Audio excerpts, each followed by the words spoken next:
En el capítulo 8 tenemos un fuerte diálogo que narra Juan entre los judíos y nuestro Señor. Este diálogo bastante ácido va a ir creciendo hasta que finalmente los judíos no aguantan más y deciden darle muerte al Señor. Pero aquí en este texto que nosotros tenemos ante nosotros tenemos algunas verdades que son de gran importancia para todo el pueblo de Dios. Y vamos a dividir el texto de hoy por lo menos en 3 puntos, donde la verdad central que podemos encontrar se habla aquí sobre una paternidad de naturaleza espiritual, tanto de los cristianos como de los incrédulos. Pero específicamente aquí se habla sobre la paternidad de los incrédulos. O sea, en otras palabras, una persona que no cree en el Evangelio, ella tiene por padre a un ser de naturaleza espiritual, que al principio Jesús no dijo quién era. Los judíos pensaban que estaba hablando de una persona física, en este caso se remontaron a Abraham y después a Dios. Y Jesús, un poco más abajo, dice que no, que ellos no son hijos ni de Abraham, ni mucho menos hijos de Dios, sino que ellos eran hijos del diablo, porque las obras del diablo ellos hacían. Lo primero que vemos aquí entonces, cuando dice el versículo 39, respondieron y le dijeron, nuestro padre es Abraham. Jesús les dijo, si fueseis hijos de Abraham, las obras de Abraham haríais. Pero ahora procuráis matarme, hombre que os he hablado la verdad, la cual he oído de Dios. No hizo esto Abraham. Vosotros hacéis las obras de vuestro padre. No dice quién es el padre. Entonces le dijeron, nosotros no somos nacidos de fornicación. Un padre tenemos que es Dios. Este grupo entonces de judíos que están dialogando con el Señor, ellos dicen que son hijos de Abraham, que ellos no nacieron en fornicación.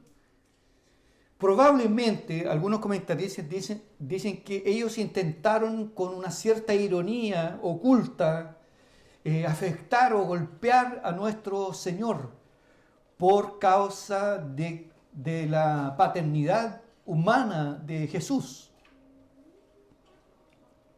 Por eso que dijeron, nosotros no somos nacidos de fornicación. Quedó en el aire como tú. Nadie sabe quién es tu padre. Le habían preguntado textos anteriores, ¿quién es tu padre? ¿Quién es tu padre? Porque ellos consideraban incluso que Jesús había nacido fuera del matrimonio. Entonces vemos lo primero que vemos aquí en esta respuesta de los judíos es una ignorante justicia propia del hombre natural. El hombre natural, él posee una ignorante justicia propia. Él es una especie de un autoengaño. Consideraban ellos, por su ascendencia, que ellos tenían firme relación con el mayor de todos los patriarcas del Antiguo Testamento, en este caso, Abraham. Ellos dijeron, nosotros tenemos a Abraham por padre. Y si Abraham es nuestro padre, también nosotros somos, por inferencia, nosotros somos hijos de Dios. Estos judíos, este grupo de personas se vanagloriaban de su ascendencia física y también de su ascendencia espiritual, porque ellos juzgaban que eran hijos de Abraham según la carne, pero que también eran hijos de Abraham según la fe. Por eso que ellos dicen que eran hijos de Dios. Y tenían a Abraham, al patriarca, como una especie de una tabla segura de salvación en alto mar. Nosotros somos hijos de Abraham. Nosotros no somos profanos. Nosotros no somos idólatras. Nosotros ni siquiera hemos nacido fuera del matrimonio. Todo está correcto con nosotros. Nosotros somos personas correctas. Nosotros somos personas que vivimos dentro del margen de la ley. Nosotros cumplimos la ley. Ellos en ningún momento consideran que son pecadores, que han transgredido la ley de Dios. Porque es hasta posible que algunas personas puedan cumplir la letra de la ley. Pero ¿quién podría cumplir el espíritu de la ley? La exigencia más alta y sublime, la santidad, la justicia. ¿Quién? Nadie. Nadie. Pero ellos consideraban que por el hecho de ser de la descendencia de Abraham, ellos tenían beneficios espirituales. Y que todo estaba bien con ellos. Y que en ellos no existía ninguna probabilidad de que algo estuviera mal con ellos. Pero Jesús los va a confrontar. Jesús les va a decir que no, que si ellos realmente fuesen hijos de Abraham, ellos harían las obras de Abraham. Porque Abraham fue obediente. Abraham recibió a los enviados de Dios en aquel día, cuando llegaron aquellos ángeles. Abraham obedeció a la voz de Dios cuando dice que Dios lo llamó y le dijo: sal de tu tierra y de tu parentela y vete a la tierra que yo te mostraré. Y Abraham fue. Cuando Dios le prometió su hijo y después le dijo que sacrificara a su hijo, Abraham obedeció. Y cuando el ángel le dijo: detén tu mano, no lo mates, no le hagas ningún mal al niño, él también obedeció. Pero estos no obedecían a la voz de Dios.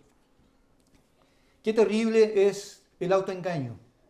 Qué terrible es pensar que porque uno tiene una cierta familia, años en el Evangelio o en el conocimiento de las cosas de Dios, todo debe estar bien con nosotros. Juan el Bautista, porque este argumento de los judíos, somos judíos, somos incluso nosotros, ellos dicen somos judíos. A Jesús en el capítulo que sigue le van a decir que tú eres samaritano, que los samaritanos eran vistos con desdén. Por eso que Jesús lanzó una parábola para desarticular ese argumento, la parábola del buen samaritano. Porque judíos y samaritanos, dice en el diálogo con la mujer samaritana, que no se hablaban. Porque para el judío, un samaritano era alguien excluido de la sociedad. Era una especie inferior de la descendencia de Abraham. Entonces ellos creían que por el hecho de ser hijos de Abraham, todo estaba bien con ellos. Juan el Bautista, en el principio de su ministerio, él mismo los va a confrontar y les va a decir ásperamente: Dios puede levantar hijos a Abraham aún de estas piedras. ¿Cuál es la virtud en ser hijo de Abraham y vivir en pecado y no hacer las obras de Dios? Quisiera hacer por lo menos 2 aplicaciones prácticas en este punto del autoengaño, de esta ignorante justicia propia, porque este fenómeno no solo es visto en los judíos, este fenómeno también se ve incluso en los días de hoy. O usted de repente no ha visto que algunas personas, incluso hay personas que piensan que ¿quién es el más reformado de los reformados? ¿Quién es el más calvinista de los calvinistas? ¿Quién es el más apegado a las confesiones de fe? ¿Quién es el más bíblico? Y a veces he pensado, hermanos, que esta expresión, nosotros tenemos que ser bíblicos, en sí está correcto, ¿verdad? Eso está correcto, pero igual debe acompañarnos un santo temor Porque ¿quién podría decir en la esencia que nosotros somos verdaderamente bíblicos? ¿Es bíblico uno cuando mira a una mujer en la calle? ¿Es bíblico cuando uno juzga a un hermano sin saber las causas? ¿Es bíblico sentir rabia? ¿Es bíblico tener envidia? ¿Es bíblico murmurar? ¿Es bíblico tener celos? Entonces, bíblico para algunas cosas. Y para otras, nada de Biblia. Este autoengaño es un fenómeno que no solo afectaba a estos judíos, sino a gran parte de aquellos que se confiesan cristianos. El problema aquí en foco no están los ateos en sí. Los ateos no padecen de esto. Estos son pecados que acompañan a personas que profesan la fe en Dios. La primera aplicación. Hay muchas personas hoy que se declaran cristianas, ¿verdad? Muchas personas que se declaran cristianas. Sin embargo, tienen una conducta semejante a los judíos. Malvividores, no saben perdonar, no saben lo que es el arrepentimiento, no saben lo que es pedir perdón, no saben lo que es la santidad de los ojos, la santidad en el hablar, la santidad en el vestir. Solo para algunas cosas, pero no para todas. Dicen que son cristianas, pero tienen una conducta semejante a la de los judíos. Por ejemplo, hay algunos que confiesan que van regularmente a los cultos. No, yo voy a una iglesia y voy a tal iglesia. Confiesan que han sido bautizados. Incluso algunos dicen, no, a mí me bautizó el pastor Palma en la década del 70, del 60, desde allá que yo vengo. ¡Wow! ¿Y ese le hace mejor que alguien que hoy está entrando por la puerta estrecha? Participan algunos regularmente de la cena del Señor, pero no saben nada de arrepentimiento, de santidad y de humildad. Y algunos cristianos viven solos porque nadie los aguanta. Así de fregados. Pero si usted le pregunta, no, yo soy cristiano, yo participo de los cultos, yo participo de la cena, yo fui bautizado. Participar incluso de una buena iglesia y haber nacido en una buena familia cristiana, eso no es ninguna garantía de que nosotros nos vamos al cielo. Ninguna. Por eso que el apóstol Pablo siempre está diciendo, ¿verdad? Examinaos a vosotros mismos si estáis en la fe. Y el evangelio verdadero es un mensaje que a nosotros siempre es un cable a tierra. Siempre es un cable a tierra que nos lleva y nos induce a la reflexión, a pensar. Jesús no estaba entusiasmado con las multitudes. Jesús no estaba entusiasmado con gran cantidad de gente que lo siguiera. Él estaba preocupado. Su atención era si las personas estaban entendiendo lo que significa el evangelio. Segunda aplicación. La salvación no es hereditaria. ¿Amén? La salvación no es hereditaria. No pasa de padres a hijos. Ahí tenemos a Abraham, amigo de Dios.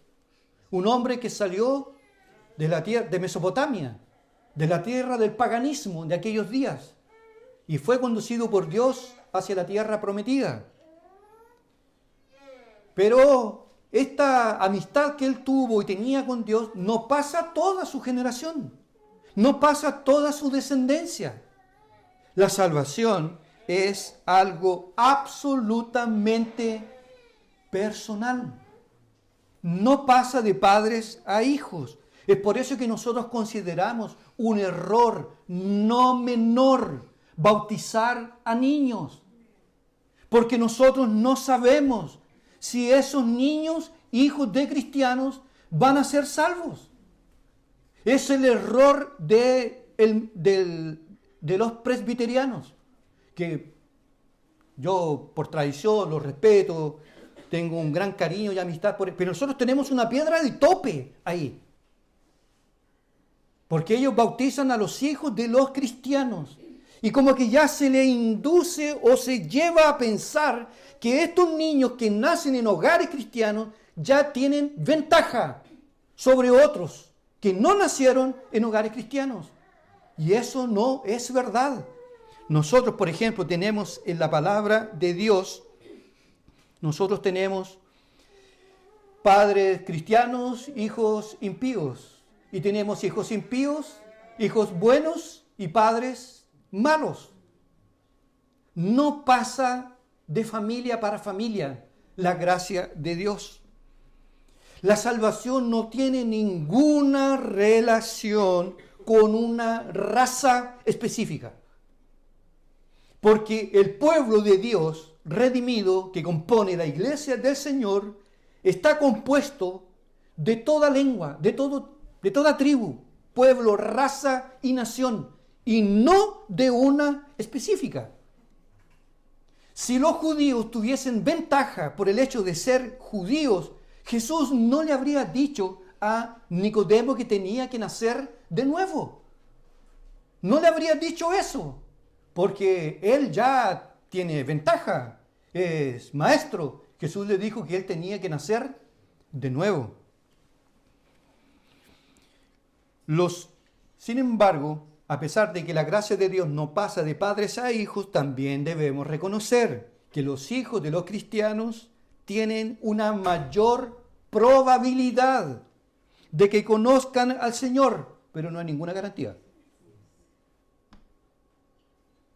Tienen mayor probabilidad porque nosotros, como padres cristianos, nosotros debemos enseñarles, debemos educarlos, inducirlos por el buen camino, con nuestro ejemplo, con la enseñanza de la palabra de Dios.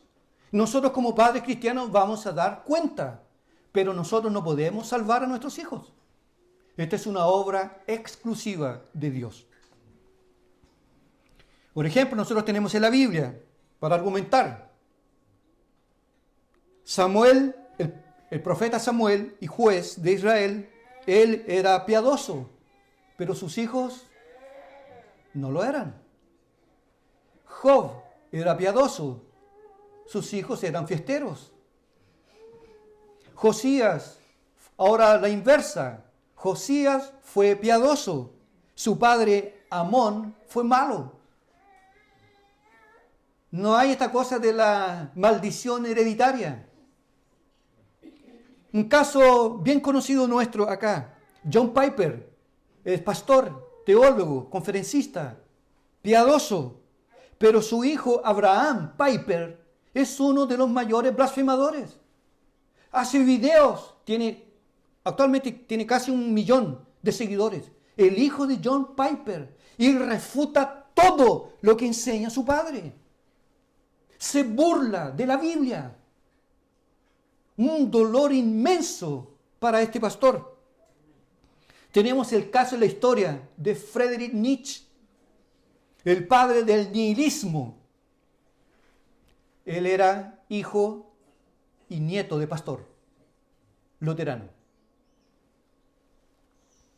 Lo importante no es de quién somos hijos. No soy hijo del pastor, no soy hijo del misionero. No, que cuando vino el misionero Millington, yo ahí creí en el Evangelio.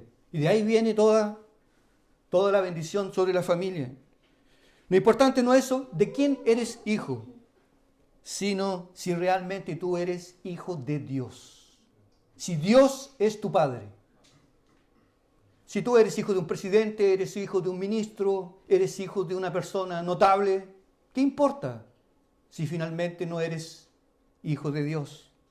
Incluso voy más allá y decir, usted puede ser, incluso pudo haber sido hijo del apóstol Pablo.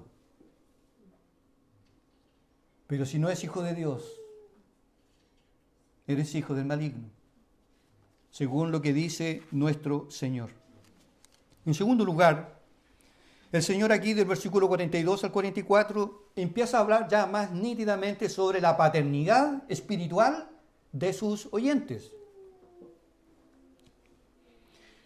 Dice el texto, versículo 42, Jesús entonces les dijo, si vuestro Padre fuese Dios, ciertamente me amaríais, porque yo de Dios he salido y he venido, pues no he venido de mí mismo, sino que Él me envió. ¿Por qué no entendéis mi lenguaje? Porque no podéis escuchar mi palabra. Vosotros sois de vuestro padre el diablo, y los deseos de vuestro padre queréis hacer. Él ha sido homicida desde el principio y no ha permanecido en la verdad, porque no hay verdad en él. Cuando habla mentira, de suyo habla, porque es mentiroso y padre de mentira. Qué romántico es Jesús. Qué suave es Jesús. ¿Dónde está el Jesús del amor? ¿Dónde está el Jesús de la paciencia? ¿Dónde está el Jesús aquí de la mansedumbre? Una cosa, una virtud del Maestro no quita la otra. Él es sincero. Él enseña con propiedad. Él siempre dice la verdad. El padre de estos judíos no era Abraham. Mucho menos Dios era su padre. Estamos hablando de la paternidad espiritual. Porque aquí no se niega que, según la carne, eran, ¿verdad? Según la carne eran de la descendencia de Abraham. Pero no, porque de la descendencia de Abraham y el pacto que hizo Dios con Abraham, tiene dos aspectos. Un aspecto físico. El aspecto físico que de allí saldría un pueblo. El pueblo salió. Y a ese pueblo se le promete tierra. Pero también hay una descendencia de naturaleza espiritual que tendría una fe semejante a la fe de Abraham. A esa descendencia no se le promete tierra, se le promete cielo, vida eterna. Y no se puede confundir una descendencia con la otra. Estos pensaban que porque eran de la descendencia según la carne, también tenían la otra. Y no es así.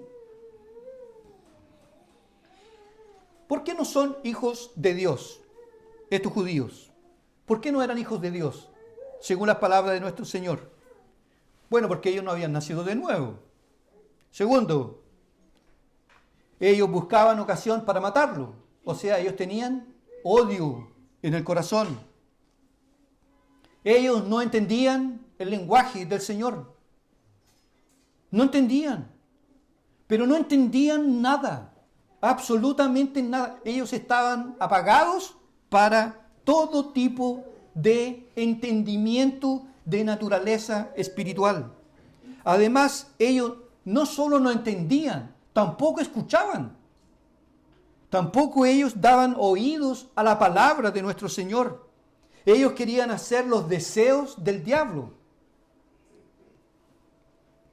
Como el Señor va a decir más abajo, el diablo es asesino. El diablo es mentiroso. El diablo es el rey del odio, de la destrucción. En Apocalipsis se le llama Apolión. Se le llama Belcebú, el príncipe el príncipe de las moscas. O sea, un espíritu de naturaleza inmunda. Eso es Satanás. Y toda esa inmundicie, toda esa rebelión, ese odio, esa maldad contra Dios y las cosas de Dios son vistas en aquellos que viven bajo su influencia. Estos son hijos de Satanás el diablo porque tienen los deseos del diablo. No creen en la verdad. Aman las tinieblas. Capítulo 3 de Juan. No desean venir a la luz.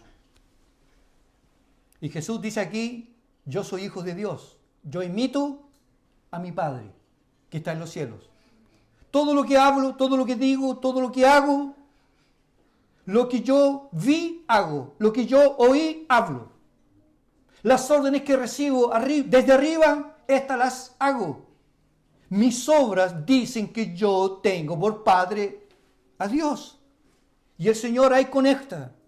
Y ustedes también obedecen al Padre de ustedes. que es el diablo. Todo ser humano que viene a este mundo o es hijo de Dios al nacer de nuevo o es hijo del diablo. Por eso Spurgeon decía sabiamente, nosotros como padres debemos enseñar tempranamente el Evangelio a nuestros hijos, porque ellos tempranamente empezarán a pecar, porque ellos vienen manchados con una naturaleza pecaminosa. ¿Usted ha visto enojado a su hijo? ¿Así una pistucia? Enojado, con rabia, con celos. ¿Y quién le enseñó eso? ¿Quién le enseña a tener berrinches? ¿Quién? Está dando las primeras señales de que su naturaleza es inclinada hacia el mal. Y nosotros como padres tenemos el deber de educarlos e instruirlos en el camino del Señor, para que ellos a su tiempo puedan creer en Cristo y puedan ser salvos. Aplicaciones prácticas sobre este punto, sobre la paternidad de los incrédulos. Primero, inevitablemente tenemos que llegar a la conclusión que no es verdad que todos los hombres que nacen en este mundo son hijos de Dios. El Chavo, Don Ramón, todos se mueren y se van al cielo. Todos los jugadores de fútbol, vuela alto, no sé si se transforman en águilas, cuando mueren, vuela alto. No es verdad que todos los hombres son hijos de Dios. No es verdad que todos los hombres cuando mueren se van a vivir con Dios. Existen hijos de Dios y en el mundo hacen las obras de Dios. Por eso que las obras, nosotros no somos salvos por las obras, ¿verdad? Nosotros no somos salvos por obras, pero las obras acompañan la evidencia externa de una fe verdadera. Las obras dicen lo que somos. Los hijos de Dios en este mundo, mientras estén vivos, si tienen tiempo, porque el ladrón en la cruz no tuvo, ni siquiera fue a un culto, ni siquiera entregó una ofrenda, pero fue convertido en la última. Pero solo tenemos un caso, solo un caso en la Biblia, para que nadie presuma. Sin embargo, los demás hijos de Dios que están en este mundo deben hacer las obras de Dios, que es una evidencia natural. Es una evidencia natural de que nuestra naturaleza fue cambiada, de que nosotros ya no somos de este mundo y de que nosotros tenemos otra forma de ver la vida. Y también existen los hijos del diablo, y estos hacen las obras del diablo. Dijo Jesús que Él vino para hurtar, matar y destruir. ¿Y usted ve que hoy hay hurtos, hay robos y asesinatos? ¿Quién los hace? Gente que está bajo el comando, el control de este espíritu invisible, personal, llamado en la Biblia Satanás, que no es un mito, que no es un personaje mitológico. El diablo es un ser real, es un espíritu que se mueve para destruir todo aquello que tenga relación con Dios. Así que no todos son hijos de Dios. Tal vez por derecho a creación, sí, pero por derecho a redención, solo aquellos que han nacido de nuevo. Y la humanidad se divide en dos grupos de personas, los hijos de Dios y los hijos de las tinieblas. Los hijos de Dios y los hijos del diablo. Los discípulos de Cristo y los discípulos del maligno. Y cuando el ser humano muere, aquel que murió en Cristo entra a las mansiones celestiales. Y aquellos que murieron en pecado, ellos no se van a un purgatorio, ni a un limbo. Ellos se van al infierno para allí ser atormentados por toda su rebelión. Jesús aquí hace también dentro de esta aplicación práctica, Jesús aquí hace una revelación potente que describe la diferencia entre un hijo de Dios y un hijo del diablo. Dice, si vosotros fueseis hijos de Abraham, me amaríais. Me amaríais. O sea, un hijo de Dios, la característica más potente que él posee y arrastra en esta vida es que él tiene una devoción por Cristo. Cristo no es un adorno en su vida. Cristo no es una figura de la cual yo puedo clamar, suplicar cuando yo me estoy ahogando, cuando mi casa se está quemando. Jesús, Jesús. No, Jesús para los cristianos es una persona real y tenemos una relación personal, diaria con Él, que se resume a devoción, amor, entrega, obediencia total, exclusiva a Él.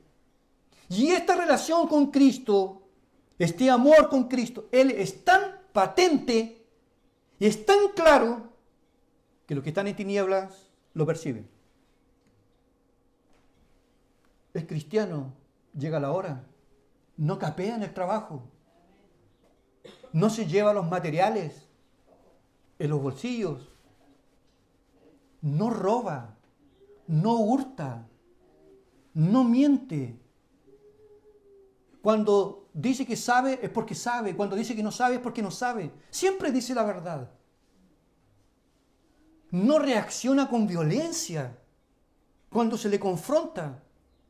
Y cuando se le elogia, no se le va los humos a la cabeza. Siempre ahí. Tranquilo. Oye, ¿tú vas a la iglesia? ¿Ha tenido usted esa experiencia? Cuando se cuentan chistes de doble sentido, no se ríe. Sale. Le pasó algo, le cayó algo en los pies. No dice garabatos. ¿Qué pasa? Dice que es virgen, soltero, y dice que es virgen. Y que se va a mantener así hasta el matrimonio. ¿Qué pasa, amigo? ¿Tú eres cristiano? ¿Tú vas a alguna iglesia? El amor que hay por Cristo es una evidencia notable, notoria, que el que la tiene la percibe y le invade un gozo, una paz que ni la iglesia puede dar. Solo Cristo, solo Cristo.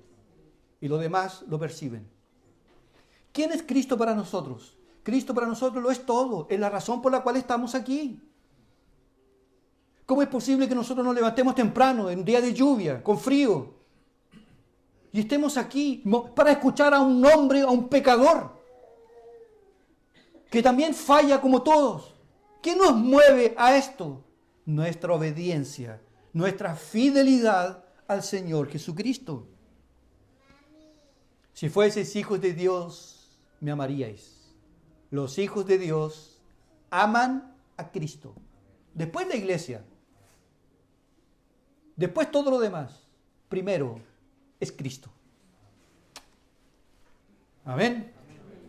Para terminar, el Señor aquí hace un contraste notable, un contraste extraordinario entre el carácter del diablo y su carácter. O sea, aquí vemos el contraste entre el carácter del diablo y el carácter de nuestro Señor Jesucristo. En los versículos 45 al 47. Y a mí, porque digo la verdad, no me creéis, haciéndolo a él mentiroso. Y en el versículo 46 hay una expresión fantástica. ¿Quién de vosotros me redarguye de pecado? Pues si digo la verdad, ¿por qué vosotros no me creéis? El que es de Dios, las palabras de Dios, oye. Por esto no las oís vosotros, porque no sois de Dios. Ustedes no son de Dios. Porque los que son de Dios oyen la palabra de Dios. Y no solo la oyen, la leen. Y el cristiano verdadero, cuando él no lee la palabra, su alma se empieza a secar y se empieza a quebrajar. Y empieza a padecer de una sed desesperante que le causa agonía, le causa un vacío. Porque nosotros tenemos que oír y tenemos que leer la palabra. Y mejor aún si la podemos memorizar, para que el Espíritu Santo la empuje con su dedo desde el oído y haga el largo recorrido hasta llegar al corazón. Los que son de Dios oyen la palabra de Dios. Los que no son de Dios no oyen. No me gusta. Es tan aburrido. No pasa nunca. Y tanto que habla. Y tanto que habla. Y otros diciendo al lado, sentados al lado, y dicen, ¡ah! Tan rápido, tan rápido. El contraste entre el carácter del diablo y el carácter de Cristo. Mire lo que es el diablo. El diablo es homicida. ¿A quién mató el diablo? A Adán. Y en Adán mató a la humanidad. Se apoderó del corazón de Caín. ¿Y qué le hizo Caín a Abel? Nanay, nanay. ¿Tú eres mejor que yo? Ah, eres mejor que yo. ¿Te lleva más gloria que yo? Entonces, vamos a dar una vuelta al campo. Tengo que mostrarte unas vacas. Vamos al campo. Y su hermano inocente, sin saber, no viendo la maldad, cuando iba a pensar Abel que su hermano se iba a levantar contra él. Obviamente, si Caín hubiese tenido un fusil, una pistola, una bazooka, con esa le habría dado. Pero tenía un palo. Si el problema no son las armas en sí. Si no hubieran armas, hay piedras, hay palos, hay alambre, hay fuego.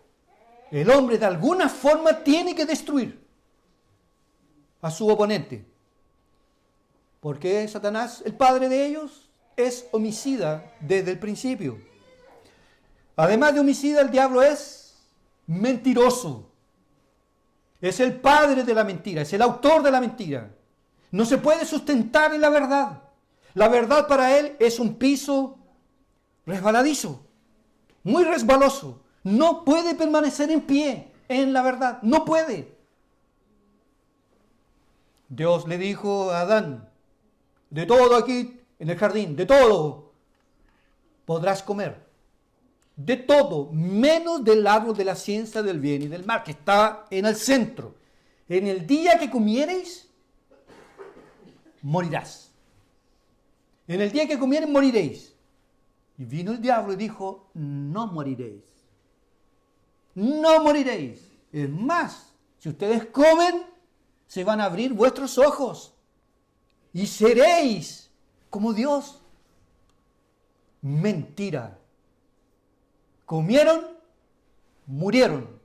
Y los ojos no se abrieron, se cerraron. No vivieron, murieron.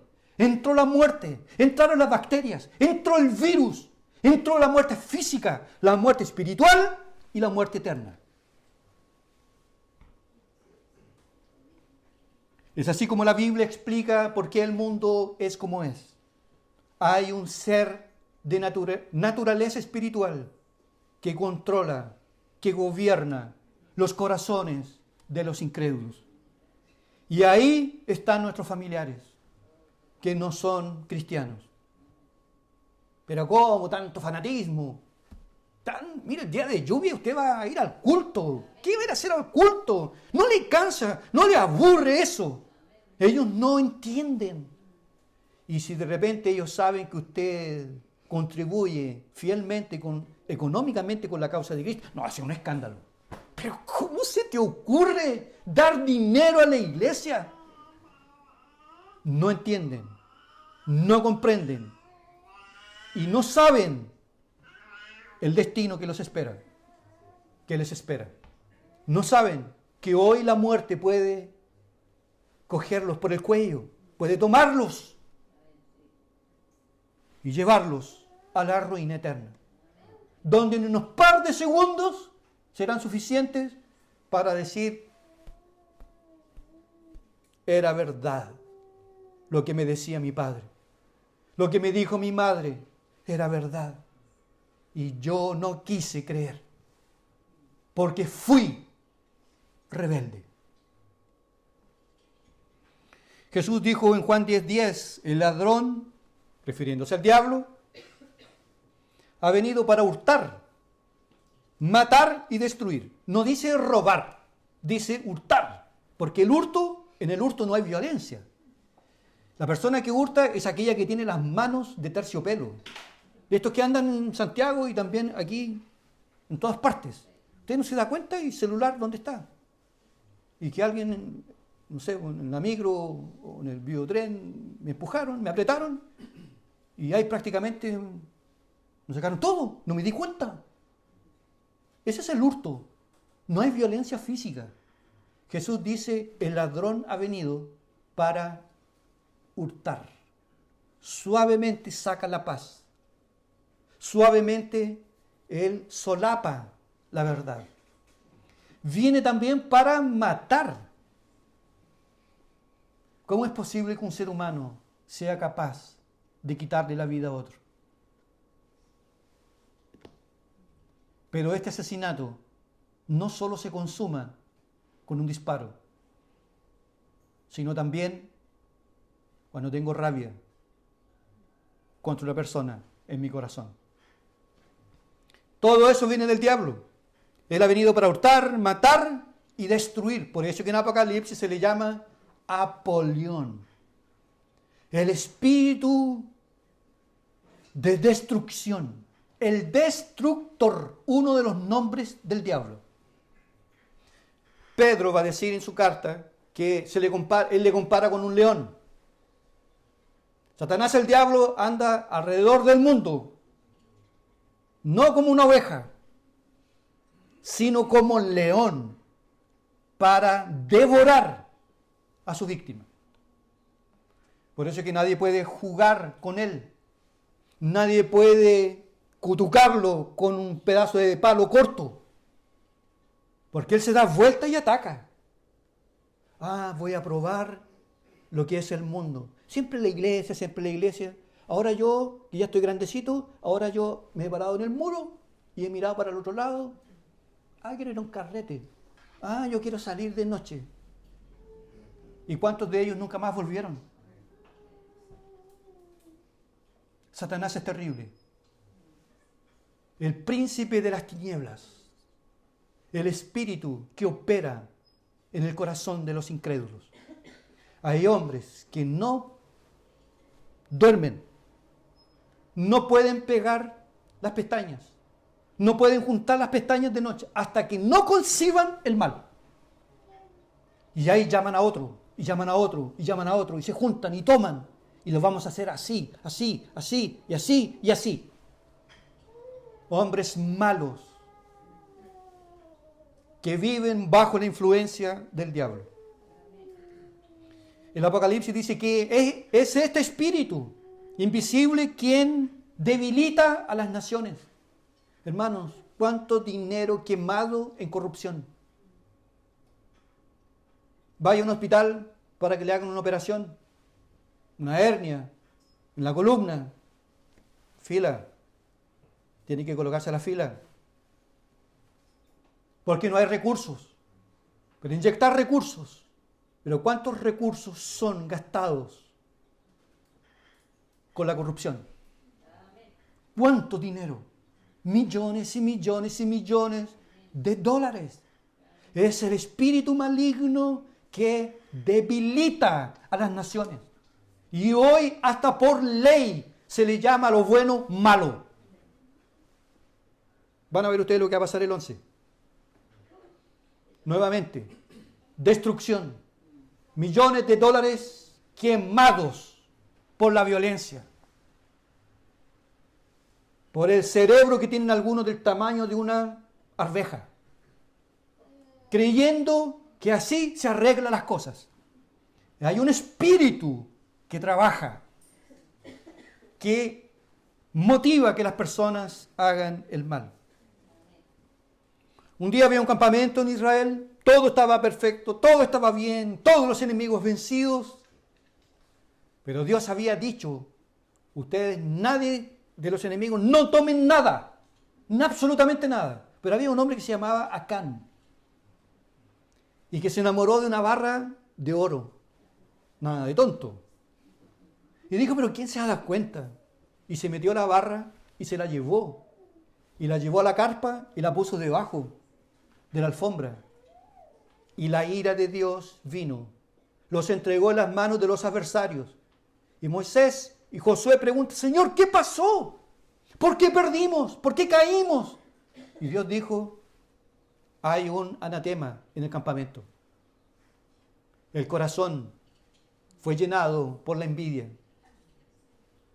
En el Nuevo Testamento tenemos a un matrimonio, tal vez candidatos a diáconos, no sé, piadosos, dadivosos, tomaron también un campo y lo vendieron, pero cortaron la cola. Y dijeron, entreguemos solo esto, pero retengamos esto, y van a creer que nosotros estamos dando igual que los demás, igual que Bernabé. Y así nos van a tener en alta estima. Y Pedro, cuando los confronta, no les dijo muchas gracias por la maleta de dinero, porque necesitamos construir, necesitamos abrir comedores. Pedro le dijo, Ananías, ¿por qué Satanás llenó tu corazón para que mintieses al Espíritu Santo? Lo que tú tenías no era tuyo. ¿Quién te lo pidió? ¿Quién te lo pidió? Y ahora, y cayó muerto. Y después entró la piadosa, la que lo apoyaba en todo. ¿Vendieron en tanto y tanto? Sí, en tanto y tanto. ¿Por qué? ¿Por qué ustedes convinieron en mentir, en tramar una mentira? Ahí están los jóvenes afuerita que sepultaron a tu marido, ahora vas tú. ¿No le da temor a usted la iglesia? ¿No le da temor con pensamientos a veces diabólicos en la cabeza dentro de la iglesia? El problema de Ananías y Zafira no fue la envidia, no fue el materialismo. El problema de ellos es que ellos no se percataron que en la iglesia estaba Dios. Pero debemos dar gracias a Dios que esas manifestaciones hoy no ocurren. Porque si no,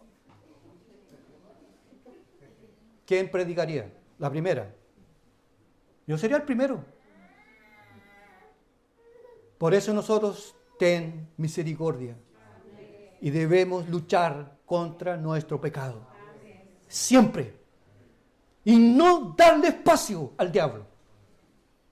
Porque el diablo deja solamente, déjame permitir solo un hoyito de tu corazón. Solo un pinchacito así. Pero cuando usted le deja un pequeño orificio, como la historia del hacha. El hacha no tenía mango, dice la historia. Y un día el hacha, no sé cómo, fue al bosque.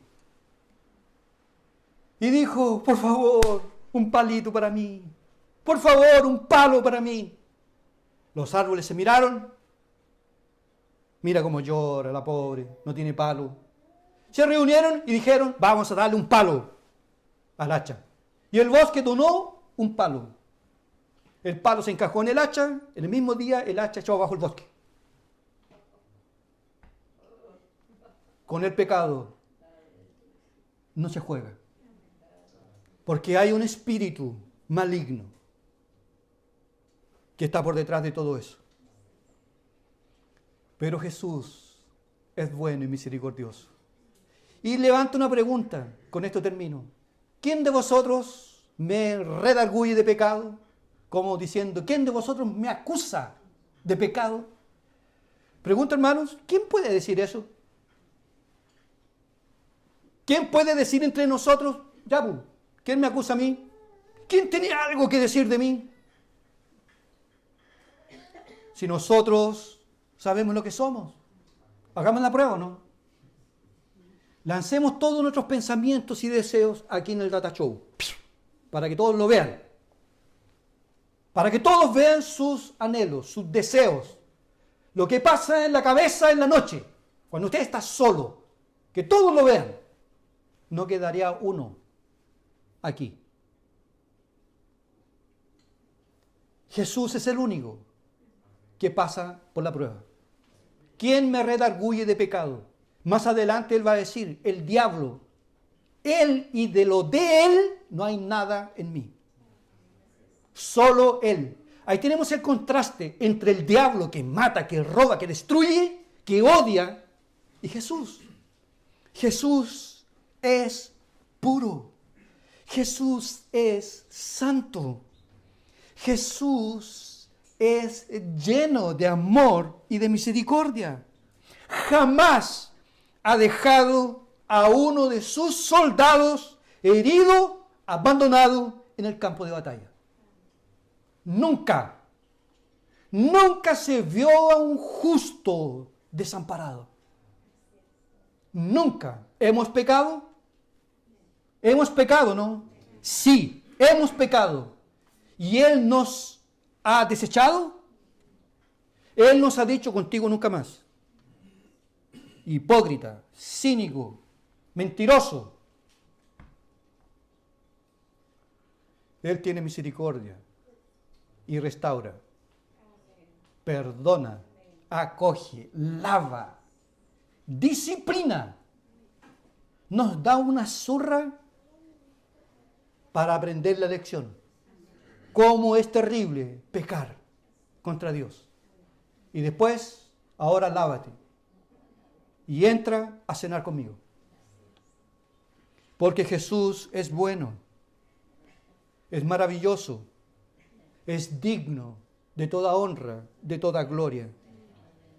Incluso Él vino a este mundo para cumplir la ley por nosotros, la vida que nosotros no podíamos vivir, Él la vivió.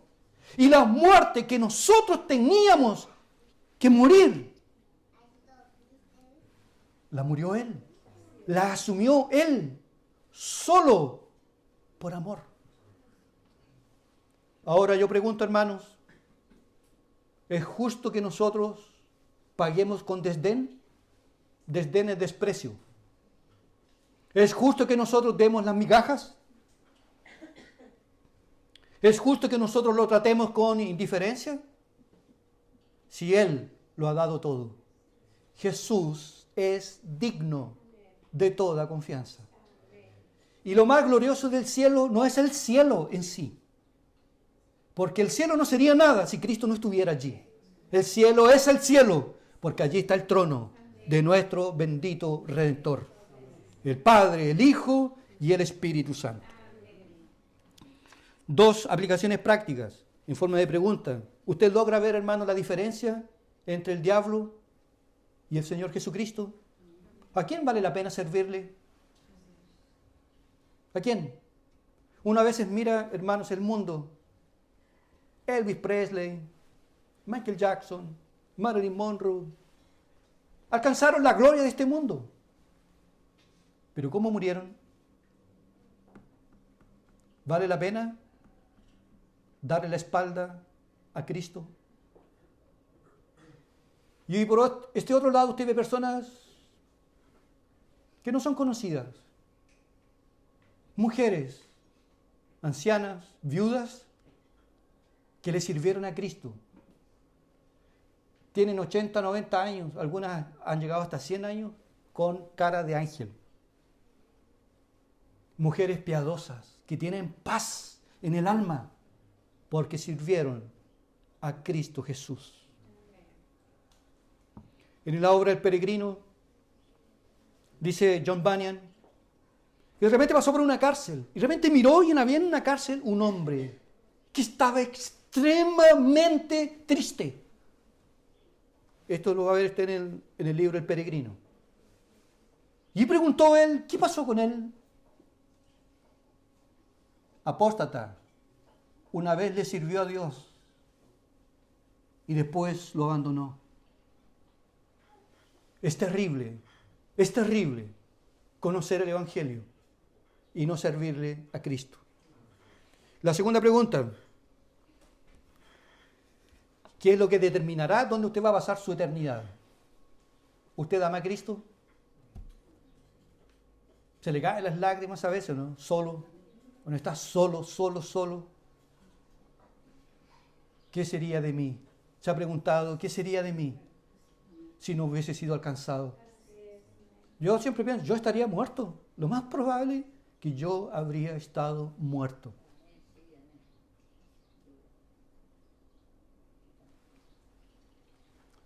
Amamos a Cristo. ¿Es Cristo todo para nosotros? Es bueno tener esposa. Gracias por el amén. Es bueno tener esposa. Es bueno tener marido.